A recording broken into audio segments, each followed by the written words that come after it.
Bonjour, aujourd'hui je vous parle de l'impact du sommeil sur l'alimentation, sur la prise alimentaire, sur la prise de poids ou la difficulté à perdre du poids.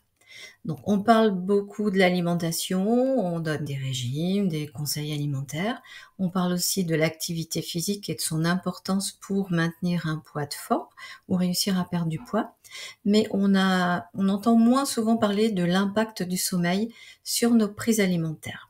Donc la nuit, il y a tout un processus physiologique qui se passe pendant le sommeil, d'où l'intérêt de prendre soin de son sommeil et de cette qualité de sommeil. Notamment, il y a des sécrétions hormonales, donc des hormones qui influent sur notre appétit. 2 hormones. L'hormone qui s'appelle la leptine, c'est une hormone qui est fabriquée par le tissu gras, par les adipocytes. Donc dans ce tissu gras, cette hormone, est fabriquée quand nos cellules sont saturées en graisse. Elles envoient une information au cerveau pour lui dire: «C'est bon, tu peux arrêter», c'est un signal de satiété, on est rempli, on a ce qu'il nous faut. La nuit aussi, on va fabriquer une hormone qui s'appelle la gréline et cette hormone, c'est l'hormone de la faim, celle qui nous envoie le signal de la faim. Donc si on a une dette de sommeil, un déséquilibre dans notre sommeil, on va avoir un déséquilibre de ces 2 hormones, de la satiété et de la faim. Donc cette dette de sommeil va entraîner des envies de manger plus fréquentes, une altération du métabolisme du glucose avec des envies de grignoter, des envies de manger du sucre. Ça va donner plus d'appétit. Ça va aussi jouer sur notre microbiote intestinal. Donc des études montrent que même nos bactéries dans l'intestin ont une horloge biologique, d'où l'intérêt de respecter cette qualité de sommeil. Et cette dette de sommeil va aussi, diminuer notre dépense d'énergie.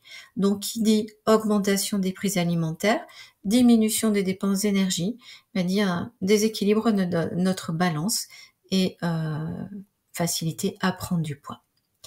Donc importance de respecter son horloge biologique, d'écouter les signaux d'endormissement. Quand le soir, on commence à sentir les paupières, qui clignent, les bâillements, on a plus de mal à rester vigilant, on arrête ce qu'on est en train de faire et on va se coucher.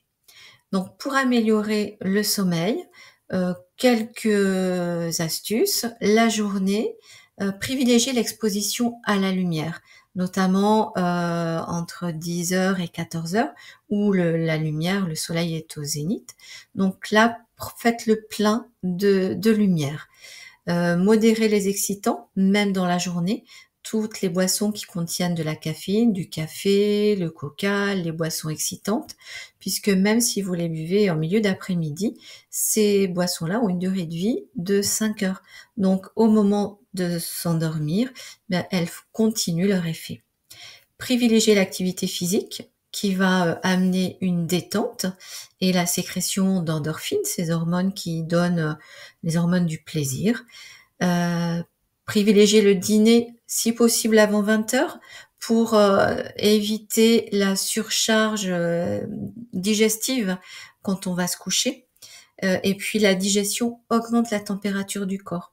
Donc le sommeil va induire une baisse de la température corporelle. Privilégiez aussi une chambre plutôt fraîche, entre 15 et 20 degrés. Fermez les volets, les rideaux, faites le noir le plus possible. Évitez tout ce qui est lumière bleue, les écrans avant d'aller vous coucher. Alors, il existe des liseuses, on dérange pas la personne qui dort à côté de soi si on lit sur sa tablette, mais c'est une mauvaise idée puisque cette lumière bleue envoie au cerveau l'information comme si c'était la journée, la lumière du jour. Prenez plutôt un livre papier. Vous pouvez également, avant d'aller vous coucher, diffuser des huiles essentielles, d'orange, de lavande par exemple. Prendre un petit temps pour une méditation, quelques minutes, 4-5 minutes, ou de la cohérence cardiaque, ou tout autre exercice que vous pouvez déjà pratiquer et qui vous apporte une détente qui va permettre au cerveau de se déconnecter petit à petit. Et de préférence, couchez-vous avant minuit, avant 23 heures, puisque la qualité du sommeil diffère tout au long de la nuit. Et le sommeil profond, qui amène une meilleure récupération et qui va jouer sur ces sécrétions hormonales, notamment la mélatonine, qui est une hormone qui va aider aussi à la perte de poids. Ben, ces hormones-là vont être sécrétées dans cette première partie de nuit, avant 3 heures du matin.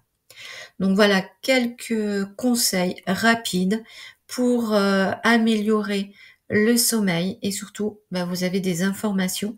Peut-être que vous vous dites, ah oui, je fais partie de ces personnes insomniaques qui ont du mal à trouver le sommeil et je repousse toujours l'heure d'aller me coucher.